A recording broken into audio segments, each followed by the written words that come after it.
আসসালামু আলাইকুম, সবাইকে স্বাগত জানাচ্ছি উজবেকিস্তানের প্রাচীন শহর সমরখন্দে। যেটা আপনারা দেখতেছেন এটা শাহী জিন্দা সমরখন্দে অন্যতম একটা জায়গা। সমরখন্দের অন্যতম ট্যুরিস্ট অ্যাট্রাকশন, ধর্মীয়ভাবে খুবই তাৎপর্যপূর্ণ একটা জায়গা। এই জায়গার তথ্যমূলক ভিডিও এর আগে দিয়েছি, আরও কয়েকটা ভিডিও দিয়েছি, কিন্তু এই জায়গাটা এত চমৎকার, এত সুন্দর, বারবার যতবারই আসবেন আপনার ভিডিও করতে ইচ্ছে করবে। তো এটা হলো শাহী জিন্দা, মানে the living king.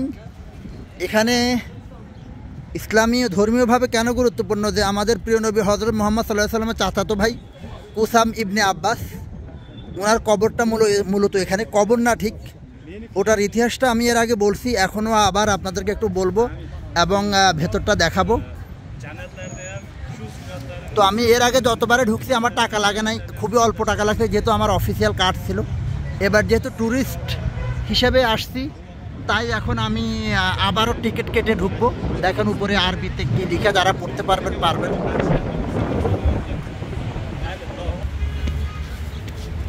Shahi Zinda memorial complex of Islamic architecture. আর এটা ফাউন্ডেড হয়েছে যে খ্রিস্টপূর্ব 19, এটা কি 11-12 শতকে। শত শত মানুষ প্রতিদিন এখানে প্রবেশ করে। এ নিয়ে তৃতীয়বার আমি প্রবেশ করবো এখন, যতবারই প্রবেশ করি ভালো লাগে। এখানে একজনের 40,000, মানে বাংলাদেশি টাকা প্রায় 400 টাকার মতো।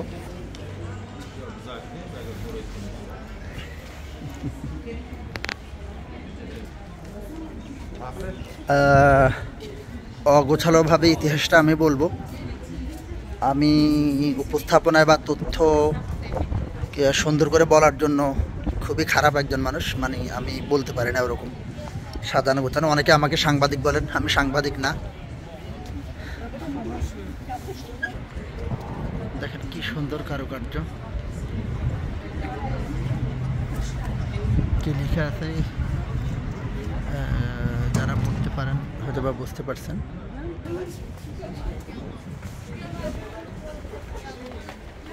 এদিক থেকেও ভিউটা দেখেন কি সুন্দর মিহি নকশা,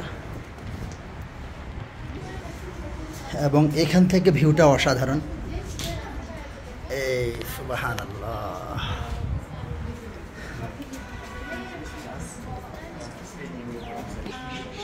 এখানে আমির তৈমুরের একজন কি বলবো কমান্ডারের কবর এখানে। এটা হলো আমির তৈমুরের ছেলের কবর, আমির জাদা, এবং আরও বেশ কয়েকজনের কবর আছে।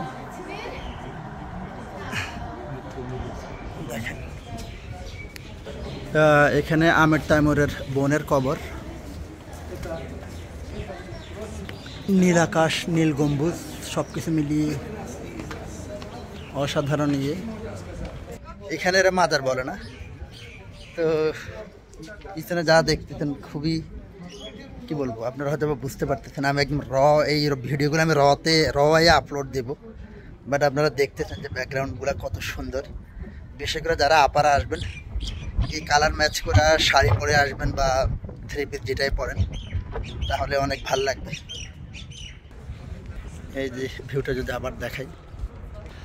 আচ্ছা, তো এই শাহী জিন্দার এখানে মূল মানে মুজিলম যেটাকে বলে বা কবর 11টা আছে, একটার পর একটা তৈরি হয়েছে। এটা মূলত 1300 মানে 13 শতক থেকে এখানে একটার পর একটা মুজিলম তৈরি হয়। তবে সবচেয়ে এখানে গুরুত্বপূর্ণ যে আকর্ষণীয় জায়গাটা, সেটা হলো আমাদের প্রিয় নবী হজরত মুহাম্মদ সাল্লাল্লাহু আলাইহি ওয়াসাল্লামের চাচাতো ভাই হজরত কুসাম ইবনে আব্বাস, ওনার জন্যই মূলত এই জায়গাটাকে শাহী জিন্দা বলে। যেটা একটু আগে বললাম, শাহী জিন্দা মানে দ্য লিভিং কিং, মানে জীবন্ত রাজা কেন বলা হয় সেটাই এখন আমি আপনাদেরকে বলবো। 660 সালে হজরত কুসাম ইবনে আব্বাস এই অঞ্চলে ইসলাম ধর্ম প্রচার করতে আসেন, এবং সর্বপ্রথম উনি মধ্য এশিয়ার এই জায়গাটা ইসলাম ধর্ম প্রচার করতে আসতেন, এবং 13 বছর উনি এখানে ছিলেন।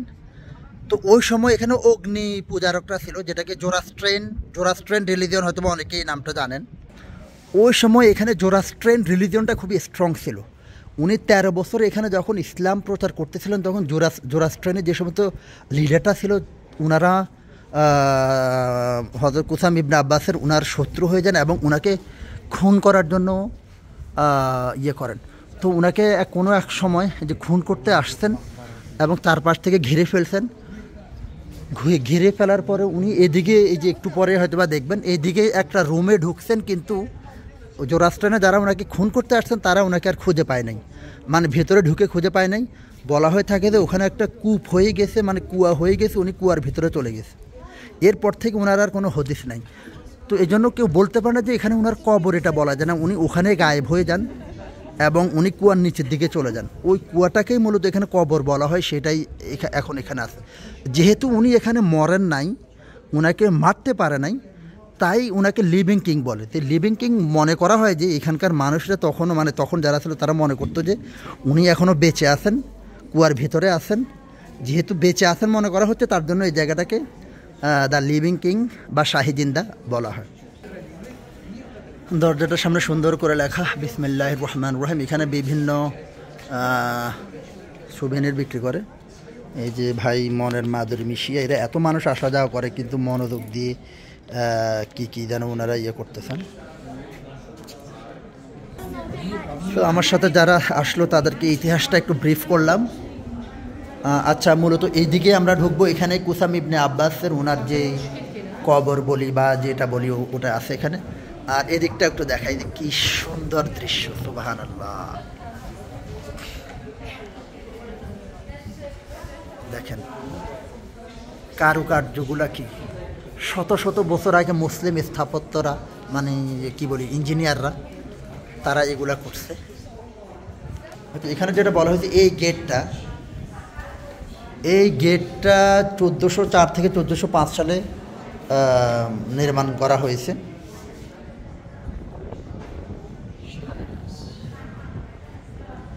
যেটা বলছে the doors to paradise are open to the faithful, মানে যারা বিশ্বাসীদের জন্য জান্নাতের দরজা সবসময় খোলা। এই কথাটাই এই গেটের ওই পাশে আরবিতে লেখা আছে। একটু আগে যেটা বললাম যে প্রফেট মুহাম্মদ সাল্লাল্লাহু আলাইহি ওয়াসাল্লাম বলছেন যে হযরত কুসাম ইবনে আব্বাস উনি আমার দেখতে এবং চরিত্রগত দিক থেকে আমাদের মহানবী হযরত মুহাম্মদ সাল্লাল্লাহু আলাইহি ওয়াসাল্লামের কাছাকাছি।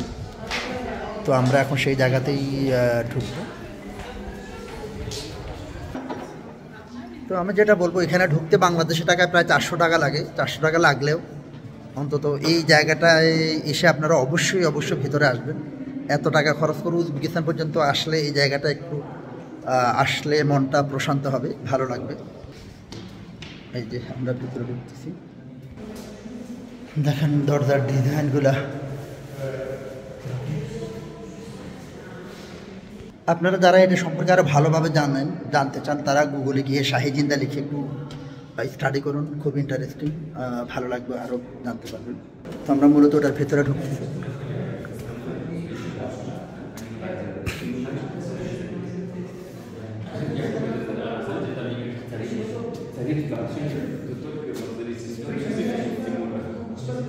এই কমপ্লেক্সটা মূলত 11-12 সেঞ্চুরিতে তৈরি করা হয়েছে।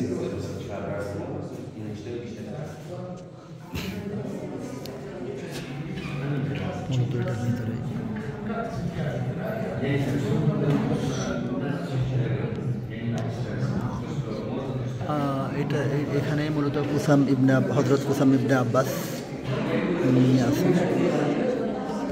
যে ইতিহাসটা আমি একটু আগে বললাম, উনি আসলে এই জায়গাটায় এসে অদৃশ্য হয়ে যান। তো এই জায়গাটাকে আসলে এই জন্য কবরও বলা যায় না, কারণ কবর ওই জায়গাটা হয় যেখানে মানুষকে মাটি দেওয়া হয়। ওনাকে এখানে মাটিও দেওয়া হয়নি, কিন্তু উনি এই জায়গাটাতেই অদৃশ্য হয়ে গেছেন। যেটা মনে করা হয় যে উনি এখনও জীবন্ত আছেন, তখন মনে করা হতো। এই জন্যই এই জায়গাটার নাম দ্য লিভিং কিং, শাহী জিন্দা।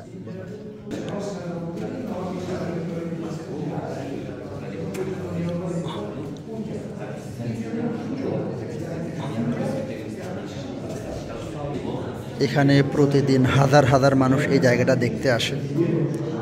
পবিত্র একটা জায়গা, শুধুমাত্র মুসলিমদের জন্যই না, অনেক অমুসলিমরাও কিন্তু প্রতিদিন বিভিন্ন দেশ থেকে এই জায়গাটায় আসে। তো ভিডিওটা শেষ করব। যারা আগে এটা সম্পর্কে এটা দেখছেন তাদের কাছে হয়তো বা এতক্ষণ পর্যন্ত আসা নাই। নতুন যারা শেষ পর্যন্ত ভিডিওটা দেখলেন একটু কমেন্টস করে জানাবেন কারা কারা দেখলেন, কেমন লাগলো। আবারও বলি, ইতিহাস বর্ণনায় আমি খুব ভালো লাগে। আপনারা আরও ভালো জানতে চাইলে গুগলে গিয়ে শাহী জিন্দা লিখে সার্চ করুন, অনেক ইতিহাস চলে আসবে। তো সবাই ভালো থাকুন, উজবেকিস্তান আসলে অবশ্যই জায়গাটা আসবেন। আসসালামু আলাইকুম।